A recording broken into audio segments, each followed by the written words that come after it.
That's amazing. Just amazing. So anyway, the playoffs, baby. We here. Playoffs. You talking about playoffs? I'm just trying to win a game.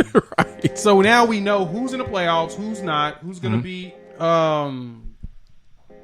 playing this weekend. So let's talk about that. I'm going to go ahead and pull this schedule up, and I want to talk about these teams. And I'm curious to your thoughts, Jimmy, on who do you feel like is the most dangerous team going into the playoffs and who's the least dangerous team going into the playoffs. So next week we have let me pull up there it is. I had the schedule. There it is. All right, we got the Saturday's games consist of the Las Vegas Raiders traveling to Cincinnati to play. They're both 10-7. We have, this is fascinating how this lined up, and I am very excited to see what happens here based upon this AccuWeather prediction. We have the Patriots traveling to play the Buffalo Bills, and it's going to be 13 degrees.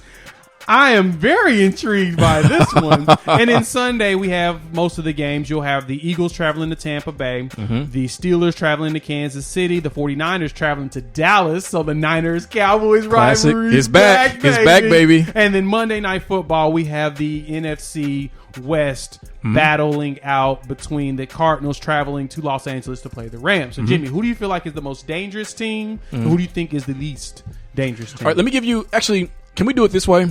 And if we can't, that's fine. You give me your most dangerous team in the NFC and the AFC, and I'll give you mine because I'm really curious to see if we agree on any of these. Okay. So I'm really curious about that. I like that. We'll go with it. Okay. We'll go with it. Do you want me to start? Yeah. I'll give you my NFC team. So the most dangerous team to me in the NFC, Dallas Cowboys. This is why. So the Cowboys set a record. First team in NFL history with 4,000-yard passer. Oh, that's right. 1,000-yard rusher. That's right. 1,000-yard receiver. Actually, they got 2,000 yards, if I'm correct. One. And they got a 10-sack defender and a defender with 10 interceptions. First team in NFL history to do it. That to me tells me how much momentum they've got going into these playoffs. Now, don't disappoint me. Don't make me look bad. But we talked about this at the beginning at how good the Cowboys were going into the season and how we expected more out of them this time around. They gave us the traditional Cowboy up and down, but they played some masterful football at the end of the season. Defensively, the offense was still questionable, but now it looks like they're back on track. Of course, against the Eagles, they played against a lot of backups, but I felt a little bit better about them in that Arizona game and that Washington game. So I think the Cowboys are going to probably be the most dangerous in the NFC. Okay. In the AFC, though, it's still the Chiefs. They're on a streak. Oh, well, remember we can't use beyond the top 2 seeds in each conference. So Chiefs, yeah, but outside of 1 or 2 in the AFC, who would be like the next most dangerous team? Chiefs are a number 2 seed. They're not a number 1 seed. seed. No, 1s and 2s. So throw out the 1s. The 1s and 2s. Throw out the 1s and 2s. Okay, yeah. My bad. That's on me. You good. I didn't know you mentioned that you wanted 1s and 2s out. Okay. Yeah. So can't pick the Chiefs. Got to pick somebody else. Patriots. That defense, man. It's Belichick, dog. It's one of those. You can't sleep on what Belichick does masterfully on the defensive side of the ball. They played against the Bills and they beat them with only two or three throws. Right. They just ran the ball down their throat. I mean, the weather was not optimal, but they knew. They were smart. And they just muscled you. That's what Belichick does. They look like they're getting healthy, finally. And Mac Jones, even as bad as he played last week, he's not awful. I mean, that's all you can say. He's not awful. I like him. You know, he's doing everything you want out of it. So I think that it's super dangerous, especially playing against the Bills in 13-degree weather up north. We may have some questionable circumstances there. I think that Belichick would be the smarter coach going into that. Okay. Who you got? All right. Well, we didn't get the agreement that I was hoping for, but that's okay. Most dangerous, and this is going to sound like a homer pick, but I think it's the 49ers. I think that the 49ers, and you saw this, I'll tell you why. No, this is going to make perfect sense. They are the most dangerous team because they're like just an unpredictable wild card is what they are. They're tough. We just talked about their toughness. We know that Shanahan is creative. And we know they're like cornered animals. You never know exactly what you're going to get. You got some of everything in this Rams game. That's part of why the Rams lost, because they didn't know who they were playing. They didn't know what to expect. They know who the 49ers were. And people forget this 49ers team, and most of those guys are still on the team that went to the Super Bowl, were 7 minutes away from winning a Super Bowl a couple of seasons ago. So they've been here. They've got more playoff experience than the majority of the players who are going to be in there with them. So this team is a lot more dangerous than you think. Is Dallas more talented on paper? Yes. Are they at home? Yes. Could they beat the 49ers? Of course. All they got to do is get after Jimmy G, just take advantage of the 2 books that he's going to throw you, and then you're on to the next round. But he might not. He might do that like he did in the Rams game, but he might also engineer 2 2-minute drills that you don't see coming. So you just don't know what to expect from this team. They're dangerous. They're cornered animals. That's what they are. Micah Parsons. Yeah. Trayvon Diggs. Yeah. And they just faced Aaron Donald and Jalen Ramsey. So I don't, honestly, as a 49ers fan, I don't expect them to win this game. I think it'll be close, but I think the Cowboys will edge them out. But this team is dangerous. This is the kind of team you cannot take lightly. Oh, no, I agree with that. I'll just say this, though. I do think that Micah Parsons was better more dangerous than Aaron Donald this season. Well, he's got more versatility. I think you can line him up in different places. That's the problem because Aaron Donald's in the middle. He's just going to run through the middle and run everybody over. He's going to muscle him. Micah on that portion. So that's something we'll talk about. Yeah, I love Micah Parsons a little bit later. But all right, what's your AFC? AFC, I'm going to go with the Bengals. I think because the Bengals, they're too young. Agreements. Okay. They're too young to not to know what they don't know. They're going to play free. They're happy to be there. And I think that Chiefs game gave them a lot of confidence in terms of what they can do in the AFC. Does anybody expect them to beat the Chiefs again? Absolutely not. But they're dangerous. You cannot walk into a game with this team taking them lightly, thinking that because they're young, and their coach is young too, Zach Taylor, that they can't beat you. Yes, they can. So you really gotta take them serious and watch out for them. Yeah, the creativity that the Bengals would have to bring into this playoffs to proceed forward, that's the only thing that I'm concerned about. I don't know if they'll be able to do it. I'm not saying that the Bengals can't. I don't know if they will. I have to see it happen. I got to see it in actual production before I can believe that it's something that can go down.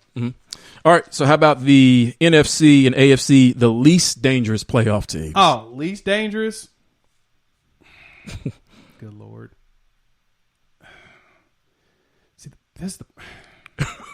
AFC, the least dangerous is the Steelers. Their quarterback is Ben Roethlisberger. Okay. He's been up and down all year. Even though Najee Harris, though, so glad I drafted him in fantasy. He's for real. Yeah, he's for real. He has he set a rookie record for touches. I think like over 300 and something touches as a rook. That's not good. Because they're already running him into the ground, just like Saban ran him into the ground at Alabama. That's not good. 0 fumbles. That's good. That's excellent. And so but the thing about it, he's versatile. He's like Le'Veon Bell was for them. And I think that that's what's been helping Ben, is that he's got another back that can do everything, and then all the receivers are still eating. Yeah. So I'm big sold on Najee Harris, who ran for 1,200 yards and 7 touchdowns. But they're the least dangerous because their quarterback is still Ben Roethlisberger. They're playing in Kansas City. They'll be ready for them. The Chiefs are already a massive favorite. I don't even want to say what it is. It's 12.5. Good Lord. They're going to eat them alive. They're going to be prepared for it. Oh, yeah. Least dangerous on the NFC side, though? Uh-huh.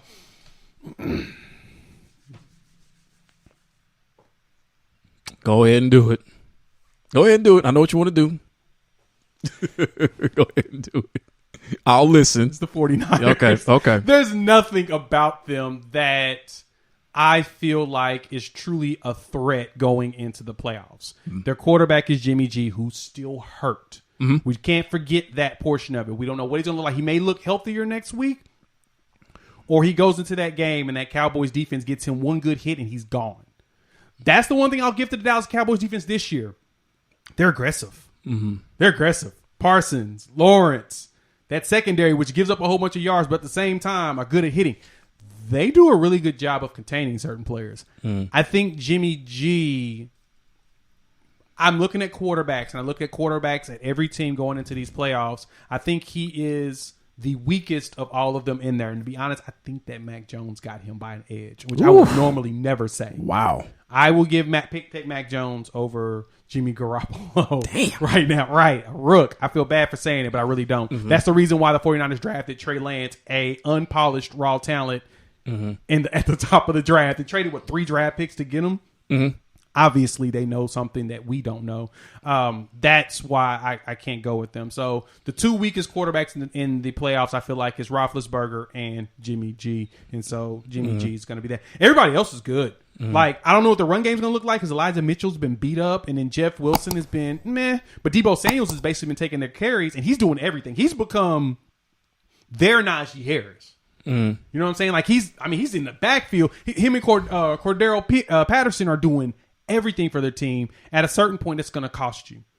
All it takes is one hit. And then if you lose Debo, because he's been hurt this season, he's missed a couple games because of injury. I mean, he does account for a lot of their yards, but if you look in this game, Brandon Ayuk, I think he either had more catches or more receiving yards, and you have George Kittle, the best blocking tight end, who's also a threat to get over 100 yards. But the thing is, you can't have him blocking. So you can't call. I mean, great. He's a great best blocker, but you can't have him out there blocking Micah Parsons, and they'll probably have Parsons shadowing. Oh, you don't think Kittle can block Micah Parsons? No, I think he can, but you need Kittle out there catching passes. Because if DeMarcus Lawrence is coming at you, there'll be time for that too. As long as they get Big Trent back, because Big Trent didn't even play in this game against the Rams. They got to have him back. Is he coming back? Well, he's got an elbow injury. He looked good on the sidelines in street clothes. He looked healthy to me. I mean, he was. His athleticism wasn't limited when he was expressing excitement. Yeah. Is he coming back? So, all right, but part of what you said about the 49ers and Jimmy Garoppolo, that actually contributes to my argument that they are the most dangerous team, because like 80 to 85% of what you said is true, but what I said was true. You just don't know who's going to show up. That's true. You're right. That does make them a danger because we don't know who's going to be here. They don't know what to do with their hands. So for me, least dangerous playoff team in the NFC, I think is the Rams. Not just, mainly for the reasons that we've already mentioned in terms of what you're going to get from Matthew Stafford, but they talk about not instilling fear. They are a finesse team. They don't instill fear the way that the 49ers can on either side of the ball, because they're really not a physical team. And that's okay. You can still win that way, but that's a big part of what works against them. And I think that Stafford, kind of like Jimmy G in a sense, he will give you chances in order to turn the ball over, in order to win that particular battle. And again, I don't know how teams are doing it. Maybe it's just consistent double teams, but they're neutralizing Aaron Donald. He's going to make some plays, but he's not been killing you. He's not been killing teams. Right. And Jalen Ramsey, like I said, just go the other way. You see he's over there, just go over there. But the beauty of it is that Ramsey, they just throw him in all these random spots. They do. So if you scheme to go one direction and he's in a different direction, you just kind of I don't trust. Yeah, that's priority one. Where's Jalen Ramsey? Where's Ramsey? Where's Aaron Donald? Yeah. Get Ramsey. I think the Cardinals have a really good chance to beat this team. Now, when they played in the regular season, who beat them? I think, wasn't it? It's like the Rams beat the Bucks, then the Cardinals beat the Rams, something weird like that. It's like Bucks. Yeah. Beat the Bucks. Was that Thursday night? And then they played the Cardinals, and the Cardinals beat up on them 37-20. And then the second time they beat the Cardinals in Arizona 30-23. But if I'm correct, Nook did not play that game. The question is for the Cardinals in that game is if they're going to get Hopkins. They got to get him back, and you got to get J.J. Watt back. J.J. Watt, he was activated from IR. Yes. He didn't play in this game against Seattle. Which you don't. No, you don't. No. But they got to get those two guys back. And I think play in the second game, which that's the question is do they get him back? I think they will. You haven't really heard much about what's going on with him the last 2 to 3 weeks, and it's all part of the plan. I think they're going to get him back. They have to.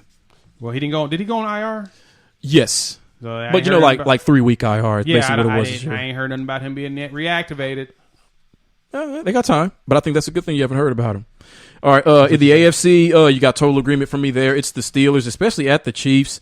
Are they going to get blown out? Maybe not as bad as last time, but it's going to be a sad game to watch because just watching Ben Roethlisberger just not be able to move, hobble through what remains of his career. I really was hoping that this victory against the Ravens was going to be his final game and he could walk off that way, but it's not going to be. His final game is going to be against the Chiefs, and it's going to be bad. And I hate that for him, but that's the way it turned out. So the Steelers, one and done, out fairly easy. But they'll be back. They're the Steelers, so they're going to figure out their quarterback position post Roethlisberger, and they're going to be right back. Yeah, that's going to be.